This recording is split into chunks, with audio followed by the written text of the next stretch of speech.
안녕하십니까. 새로운 해법, 새로운 행동, 새로운 얼굴 9번철입니다. 오늘은 102회 방송으로 시대가 요구하는 자 제3편 개혁파의 당내 정풍운동에 대해서 말씀드리겠습니다.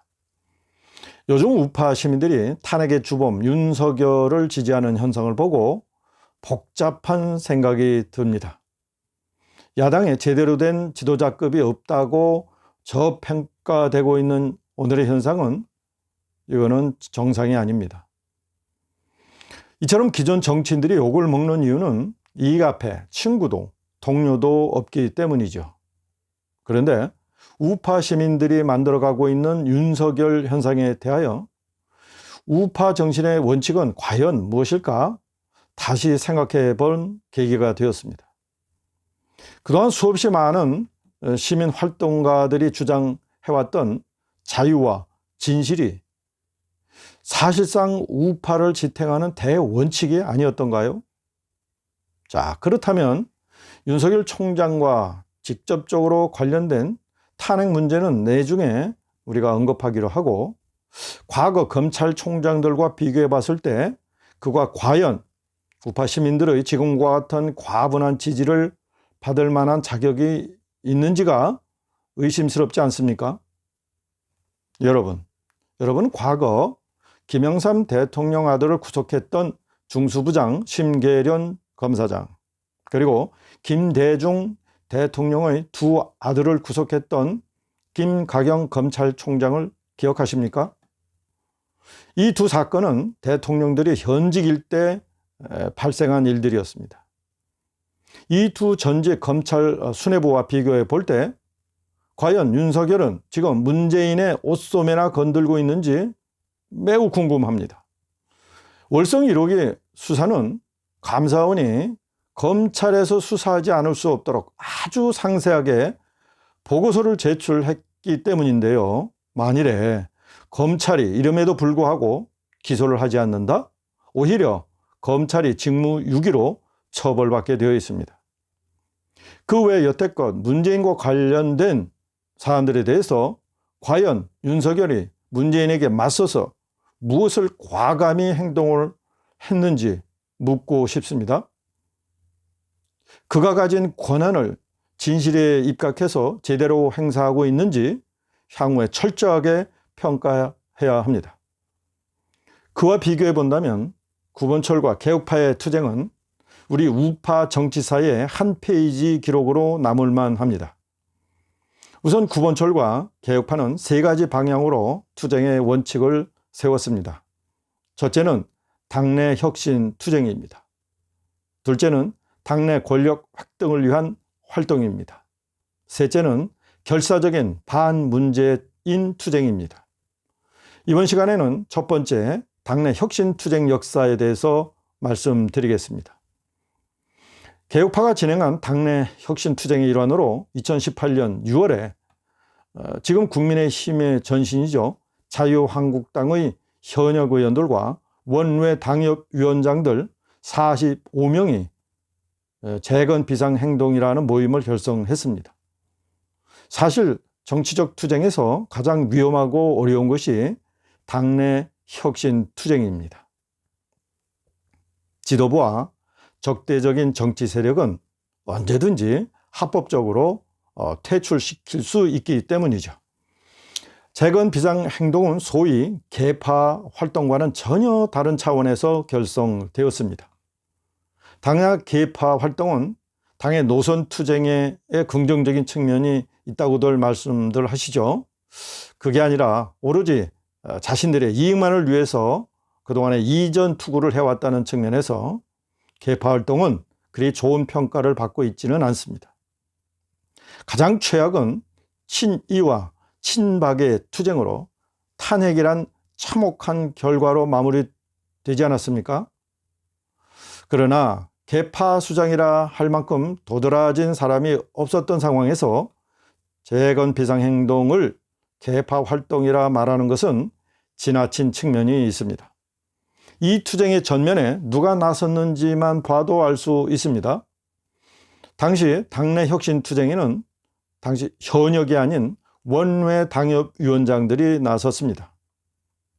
바람 앞에 촛불처럼 아무런 힘이 없어 보이는 원외 당협위원장들이 앞장섰다는 사실에 많은 사람들이 놀라워했습니다. 당내에서 원외 당협위원장의 위치는 정말 약하기 짝이 없는 미물에 불과합니다. 그들이 모든 불이익을 감수하고 나섰던 것이죠. 우선 주도자 구본철은 전 18대 국회의원이었습니다.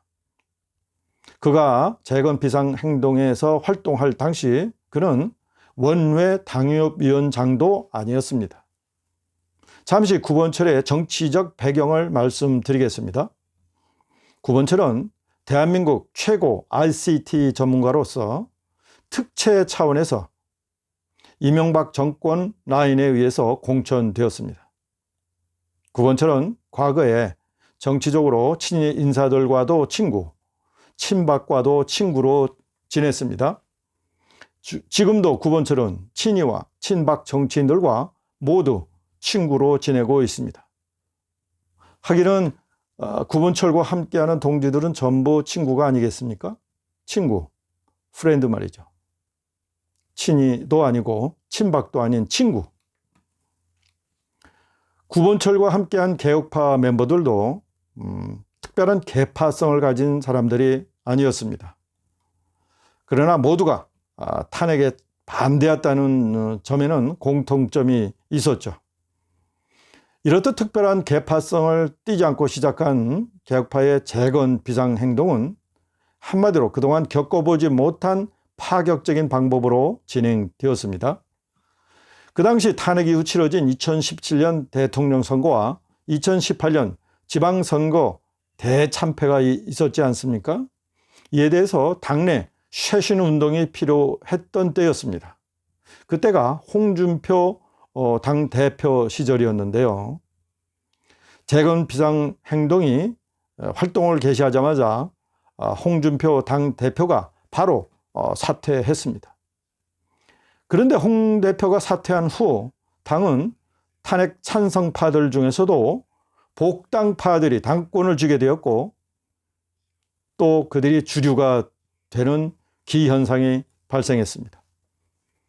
어려울 때 당을 지키고 있던 탄핵 반대파들의 입장에서 보면 그 상실감은 이루 말할 수가 없었죠. 이에 대해서 재건 비상행동은 정치 실패와 당의 분열 그리고 혼란에 직접적으로 관련 있는 인사들에 대해서 책임을 물을 것을 촉구하는 당내 정풍운동을 일으켰습니다.